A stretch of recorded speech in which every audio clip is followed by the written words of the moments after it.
तो नमस्कार दोस्तों। इस वीडियो में हम लोग जनरल साइंस के 40 क्वेश्चन करेंगे और हमारा जो उद्देश्य रहेगा वो यही रहेगा कि हम कम से कम समय में ज़्यादा से ज़्यादा क्वेश्चंस कर सकें। तो पहला क्वेश्चन है हमारा, शीतकाल में कपड़े गर्म हमें क्यों रखते हैं? तो इसका जो उत्तर है वो है शरीर की ऊष्मा को बाहर जाने से रोकते हैं। क्योंकि शीतकाल में जो कपड़े होते हैं वो हमें गर्म इसलिए रखते हैं क्योंकि वो शरीर की जो भी हमारी ऊष्मा होती है, हीट होती है, उसको बाहर जाने से रोकते हैं। इसके बाद अगला प्रश्न है, थर्मोस्टेट का उपयोग रेफ्रिजरेटर के तापमान के नियंत्रण में किया जाता है। इसमें क्या होता है? तो जो थर्मोस्टेट होता है उसका हम फ्रिज में जो तापमान होता है उसको नियंत्रण करने में उपयोग करते हैं और इसके अंदर एक द्विधातुक पट्टी होती है। तो इसका सही उत्तर हो जाएगा, एक द्विधातुक पट्टी होती है और इसका उपयोग हम थर्मोस्टेट का रेफ्रिजरेटर के तापमान के नियंत्रण में करते हैं। इसके बाद अगला प्रश्न है हमारा, रडार सिस्टम में उपयोग की जाने वाली तरंगें किस प्रकार की तरंगों का उदाहरण है? तो रडार सिस्टम में जो तरंगें हम उपयोग करते हैं वो होती है सूक्ष्म तरंगें। तो इसका सही उत्तर जो है वो हो जाएगा सूक्ष्म तरंगें। इसके बाद अगला प्रश्न है हमारा, एक उड़ते हुए चक्के की प्रति सेकंड घूर्णन किस में मापी जाती है? तो एक उड़ता हुआ अगर चक्का है और उसकी हमको घूर्णन नापना है तो प्रति सेकंड उसकी घूर्णन हम नापेंगे स्ट्रोबोस्कोप से। तो स्ट्रोबोस्कोप जो होता है एक ऐसा यंत्र होता है जिससे हम उड़ते हुए चक्के की प्रति सेकंड घूर्णन को नाप सकते हैं। इसके बाद अगला प्रश्न है हमारा, निम्न में से कौन सा प्लाज्मोडियम परजीवी वाहक है? तो प्लाज्मोडियम परजीवी जो वाहक है वो है मच्छर। तो इसका सही उत्तर हो जाएगा मच्छर। इसके बाद हमारा अगला प्रश्न है, पृथ्वी के घूर्णन की गति कितनी है? तो पृथ्वी के घूर्णन की जो गति है वो है 28 किलोमीटर पर मिनट। तो हमको याद रखना है 28 किलोमीटर पर मिनट जो है ये पृथ्वी के घूर्णन की गति है। इसके बाद अगला प्रश्न है, निम्न में से किस वैज्ञानिक ने विकासवाद के सिद्धांत का प्रतिपादन किया? तो विकासवाद का जो सिद्धांत था इसका प्रतिपादन चार्ल्स डार्विन ने किया। तो इसका सही उत्तर हो जाएगा डार्विन। तो इसका तो हमको याद रखना है कि विकासवाद के सिद्धांत को किसने दिया था? डार्विन ने। इसके बाद अगला प्रश्न है, चींटी के डंक में कौन सा अम्ल पाया जाता है? तो चींटी के डंक में मेथेनोइक एसिड जो रहता है, मेथेनोइक अम्ल जो है वो पाया जाता है। तो इसका सही उत्तर हो जाएगा मेथेनोइक एसिड। इसके बाद अगला प्रश्न है हमारा, अगर एक लोहे की छड़ में जंग लग जाए तो उसके भार में क्या परिवर्तन होगा? तो जब भी एक लोहे की छड़ में जब जंग लग जाती है तो उसका भार जो है वो बढ़ जाता है। तो इसका सही उत्तर हो जाएगा भार बढ़ जाएगा। इसके बाद अगला प्रश्न है, किस यंत्र के द्वारा सौर ऊर्जा को विद्युत ऊर्जा में रूपांतरित किया जाता है? तो सौर ऊर्जा को जब आप विद्युत ऊर्जा में रूपांतरित करते हैं तो जिस यंत्र का आप उपयोग करते हैं उस यंत्र का नाम होता है फोटोवोल्टिक सेल। तो फोटोवोल्टिक सेल में पहले फोटो आ रहा है तो मतलब फोटोन आ रहा है तो क्या होगा, जो भी हमारी सौर ऊर्जा रहेगी वो विद्युत ऊर्जा यानी वोल्ट से हम इलेक्ट्रिसिटी देख सकते हैं। तो सौर ऊर्जा को विद्युत ऊर्जा में फोटोवोल्टिक सेल जो है ये रूपांतरित करती है। इसके बाद अगला प्रश्न है हमारा, पृथ्वी के केंद्र पर गुरुत्वाकर्षण के कारण त्वरण का मान क्या होता है? तो पृथ्वी के केंद्र पर जो गुरुत्वाकर्षण का त्वरण होता है मतलब एक्सेलरेशन ड्यू टू ग्रेविटी जो होता है at the centre of the earth वो 0 होता है। तो इसका सही उत्तर हो जाएगा 0। इसके बाद अगला प्रश्न है, कम तापमान को मापने वाले यंत्र को क्या कहा जाता है? तो जब भी हम कम तापमान को अगर हमको मेजर करना है तो उसके लिए हम यूज़ करते हैं क्रायोमीटर। तो इसका जो सही उत्तर हो जाएगा वो हो जाएगा क्रायोमीटर। के फॉर कम, के फॉर क्रायोमीटर। तो सी फॉर एक्चुअली होता है पर हम इस तरीके से इसको याद कर सकते हैं, कम तापमान क्रायोमीटर। इसके बाद अगला प्रश्न है हमारा, मनुष्य के सुनने की क्षमता कितनी होती है? तो मनुष्य के सुनने की जो क्षमता होती है वो 20 हर्ट्ज से लेके 20,000 हर्ट्ज तक होती है। तो इसका सही उत्तर हो जाएगा 20 हर्ट्ज से लेके 20,000 हर्ट्ज। इसके बाद अगला प्रश्न है हमारा, यदि निर्वात में लोहा, कागज़ और पत्थर के टुकड़े को एक साथ गिराया जाए तो कौन पृथ्वी की सतह पर सबसे पहले स्पर्श करेगा? तो क्योंकि निर्वात में ये फेंका जा रहा है तो तीनों एक साथ जो है ये पृथ्वी की सतह पर स्पर्श करेंगे। तो इसका सही उत्तर हो जाएगा तीनों एक साथ। क्योंकि जब भी निर्वात में लोहा, कागज़ और पत्थर को हम फेंकेंगे नीचे तो अगर वो वैक्यूम में गिरेंगे तो उनका वेट जो है वो 0 हो जाएगा, मतलब इक्वलाइज हो जाएगा और वो तीनों एक साथ एक वक्त पे पृथ्वी की सतह को स्पर्श करेंगे। इसके बाद अगला क्वेश्चन है, निम्नलिखित में से कौन कांच का सबसे महत्वपूर्ण घटक है? तो सिलिका जो है ये कांच का सबसे इम्पॉर्टेंट घटक होता है। तो इसका सही उत्तर हो जाएगा सिलिका। इसके बाद अगला प्रश्न है, पदार्थ का परमाणु सिद्धांत किस वैज्ञानिक ने दिया था? तो मैटर का जो एटॉमिक थ्योरी थी ये दी थी जॉन डाल्टन ने। तो इसका सही उत्तर हो जाएगा जॉन डाल्टन ने पदार्थ का परमाणु सिद्धांत दिया था। इसके बाद अगला प्रश्न है, वॉशिंग मशीन किस सिद्धांत पे काम करती है? तो वॉशिंग मशीन जो है ये अपकेंद्रीय बल के सिद्धांत पे काम करती है। तो इसका सही उत्तर हो जाएगा अपकेंद्रीय बल।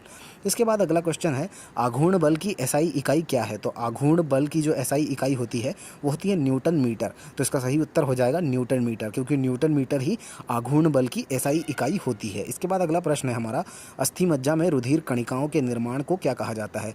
तो जब भी बोन मैरो में रुधिर कणिकाएं बनती हैं उसके निर्माण को हम बोलते हैं हेमोटोपाइसिस। तो हेमोटोपाइसिस जो एक प्रोसेस है उस प्रोसेस में क्या होता है, अस्थि मज्जा में रुधिर कणिकाओं का निर्माण होता है। उसके बाद अगला क्वेश्चन है, फ्लोरोसेंट लैंप में चोक के उपयोग का मुख्य उद्देश्य क्या है? तो फ्लोरोसेंट लैंप में हम चोक का यूज़ करते हैं और इसका जो मेन हमारा उद्देश्य रहता है इसको यूज़ करने का वो होता है विद्युत धारा के प्रवाह को कम कर देना। तो जब भी हम विद्युत धारा के प्रवाह को कम करना चाहते हैं तो हम फ्लोरोसेंट लैंप में चोक का उपयोग करते हैं। इसके बाद अगला प्रश्न है हमारा, यदि किसी तत्व का परमाणु क्रमांक बराबर है लेकिन परमाणु भार भिन्न भिन्न है तो उस तत्व को क्या कहते हैं? तो जब भी किसी तत्व का परमाणु क्रमांक बराबर है लेकिन उसका परमाणु भार अगर भिन्न भिन्न है, अलग अलग है, तो उस तत्व को हम बोलेंगे समस्थानिक। तो समस्थानिक वो तत्व होते हैं जिनमें कि परमाणु क्रमांक बराबर होता है लेकिन परमाणु भार भिन्न भिन्न होता है। इसके बाद अगला प्रश्न है हमारा, निम्न में से किन किरणों का उत्सर्जन रेडियो एक्टिवता के दौरान नहीं होता है? तो जो अल्फ़ा किरण है इनका भी जब भी रेडियो एक्टिविटी होती है तो इनका उत्सर्जन होता है, गामा किरणों का भी होता है, लेकिन जो कैथोड रे हैं इनका उत्सर्जन नहीं होता है। तो इसका सही उत्तर हो जाएगा कैथोड किरण, क्योंकि कैथोड किरणों का उत्सर्जन रेडियो एक्टिवता के दौरान नहीं होता है। इसके बाद अगला प्रश्न है, पीयूष ग्रंथि मानव शरीर के किस अंग में स्थित होती है? तो पीयूष ग्रंथि जो है ये मानव शरीर के मस्तिष्क में स्थित होती है, तो इसका सही उत्तर हो जाएगा मस्तिष्क। इसके बाद अगला प्रश्न है हमारा, निम्नलिखित में से कौन सी गैस चूने के पानी को दूधिया कर देती है? तो जब भी हमको चूने के पानी को दूधिया करना हो तो हम उसमें कार्बन डाइऑक्साइड मिला दें तो चूने का पानी जो है वो दूधिया हो जाएगा, तो इसका सही उत्तर हो जाएगा कार्बन डाइऑक्साइड। इसके बाद अगला क्वेश्चन है, निम्नलिखित में से कितनी ऊंचाई पर ऑक्सीजन की मात्रा नगण्य हो जाती है? तो जब भी हम धरती से 120 किलोमीटर ऊपर चले जाते हैं तो ऑक्सीजन जो है बिल्कुल नेग्लिजिबल हो जाती है, मतलब ऑक्सीजन एकदम ज़ीरो हो जाती है। तो 120 किलोमीटर ऊपर जाने पर ऑक्सीजन की मात्रा नगण्य हो जाती है। इसके बाद अगला प्रश्न है, हमारे पृथ्वी का वायुमंडल कितने भागों में बटा हुआ है? तो पृथ्वी के वायुमंडल को हमने 5 भागों में बांटा हुआ है, तो इसका सही उत्तर हो जाएगा 5। इसके बाद अगला प्रश्न है हमारा, निम्नलिखित में से कौन वायुमंडल का सबसे गर्म परत है? तो जो थर्मोस्फियर है इसके नाम में ही थर्मामीटर तापमान मतलब से रिलेट कर सकते हैं हम। तो जो थर्मोस्फियर है ये वायुमंडल की सबसे गर्म परत है। इसके बाद अगला प्रश्न है, वायुमंडल में उपस्थित सबसे हल्की गैस कौन सी है? तो सबसे हल्की गैस जो है वो हमारे एटमॉस्फेयर में जो उपस्थित है वो है हाइड्रोजन, तो इसका सही उत्तर हो जाएगा हाइड्रोजन।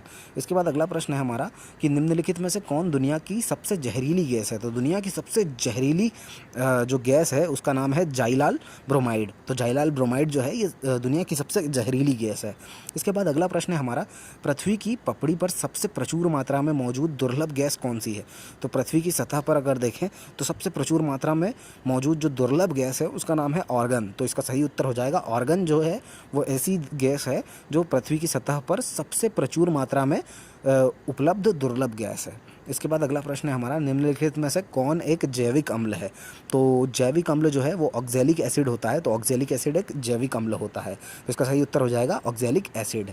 इसके बाद अगला प्रश्न है हमारा, हमारे मुंह के पार्श्व भाग में स्थित टॉन्सिल का मुख्य कार्य क्या होता है? तो जो भी हमारा टॉन्सिल होता है हमारे मुख्य के पार्श्व भाग में ये मौजूद होता है, तो ये टॉन्सिल्स का काम होता है रोगाणुओं का विनाश करना। तो हमारे टॉन्सिल्स जो भी हैं ये रोगाणु जो भी जितने भी होते हैं उनका विनाश करते हैं, तो हमारे को टॉन्सिल्स का मुख्य कार्य पता होना चाहिए। टॉन्सिल्स का मुख्य कार्य होता है रोगाणुओं का विनाश करना। इसके बाद अगला प्रश्न है हमारा, यदि लाल और हरे रंग को आपस में मिला दिया जाए तो निम्नलिखित में से कौन सा रंग बनेगा? तो जब भी हम लाल और हरे रंग को मिलाते हैं तो पीला रंग बन जाता है, तो हमको याद रखना है लाल और हरे रंग को मिलाने से पीला रंग बनता है। इसके बाद अगला प्रश्न है हमारा, ठोस की शुद्धता का निर्धारण किसके द्वारा किया जाता है? तो ठोस अगर कोई चीज़ है और उसकी शुद्धता को हमको जांचना है तो उसके जो गलनांक बिंदु है जो उसके द्वारा हम उसका जो भी मेल्टिंग पॉइंट है उसके द्वारा हम उसकी शुद्धता का निर्धारण कर सकते हैं। तो ठोस की शुद्धता का निर्धारण हम उसके गलनांक बिंदु के द्वारा करते हैं। इसके बाद अगला प्रश्न है हमारा, भौतिक संतुलन किस सिद्धांत पर काम करता है? तो जो भौतिक संतुलन है ये समानांतर बल के नियम के सिद्धांत पे काम करता है, तो इसका सही उत्तर हो जाएगा भौतिक संतुलन समानांतर बल के नियम पर काम करता है। इसके बाद अगला प्रश्न है हमारा, न्यूलैंड के अनुसार उस समय प्रकृति में कुल कितने तत्व मौजूद थे जब न्यूलैंड ने अपना अष्टक नियम दिया था? तो उस वक्त तक टोटल प्रकृति में 56 जो एलिमेंट थे वो मौजूद थे, उतने तत्व मौजूद थे जब न्यूलैंड ने अपना अष्टक नियम दिया हुआ था। तो हमको याद रखना है, जब भी न्यूलैंड ने उनका अष्टक नियम जो था उनका वो दिया, तब उस वक्त टोटल जो एलिमेंट्स की संख्या थी, तत्वों की संख्या थी, वो 56 थी। इसके बाद अगला प्रश्न है हमारा, निम्नलिखित में से किसमें स्थितिज ऊर्जा होती है? तो उड़ते हुए वायुयान में या बांध के पानी में? तो इसका सही उत्तर हो जाएगा बांध के पानी में, क्योंकि बांध का पानी रुका हुआ होता है और उसके अंदर स्टैटिक एनर्जी होती है। तो स्थितिज ऊर्जा जो होती है ये बांध के पानी में होती है। इसके बाद अगला प्रश्न है हमारा कि जीवन के भौतिक चरण को भी डैश भी कहा जाता है। तो जीवन का जो भौतिक चरण होता है उसको हम प्रोटोप्लाज्म भी बोल सकते हैं। तो जीवन का जो भौतिक चरण है उसको प्रोटोप्लाज्म कहा जा सकता है। इसके बाद अगला प्रश्न है, हरे पौधों का कुल कितने पोषक तत्व की आवश्यकता होती है? तो अगर हरा पौधा है आपका तो उसको कुल 17 पोषक तत्वों की आवश्यकता होगी। तो इसका सही उत्तर हो जाएगा 17।